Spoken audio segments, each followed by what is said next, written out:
Hi guys! Today for the vlog. Lutuin po natin ulit ang tungkol sa sibuyas. Tuturo ko po sa inyo ulit kung paano lutuin. Lutuin mo yung pula niya, yung pinakabalat ng sibuyas. Sasama niyo po siya sa pagluluto. Kulong. Tapos lagay niyo po siya sa garapon or yung may spray. Kasi yung spray ko nasira eh. So, dito ko siya nilagay. Butas ko na lang siya. Tulad na. Ilalagay niyo po siya sa buhok. Naglagay na ako eh. Totoo lang, naglagay na ako. Basa pa siya. Lagay natin sa ulit. Ilagay niyo po siya sa pinaka-anit niyo po. Yan. Diba naglagay na? Yan. Naglagay na kasi ako eh. Ayun na. Basa na siya.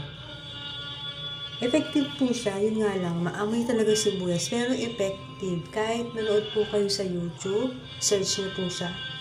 Makikita niyo po. Yung friend ko pong Uganda, ito rin po yung ginagamit nila.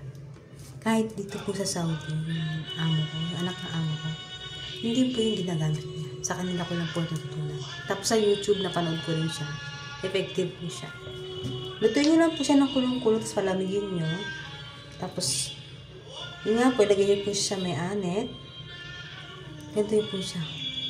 Nilagay na ako eh, pangalawang nilagay ulit. Mga 1 oras o 2 oras nyo po siya ibababad.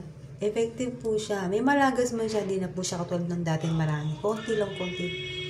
Tapos maglalagay po kayo nito mga every other day. Ngayon maglalagay kayo, bukas hindi.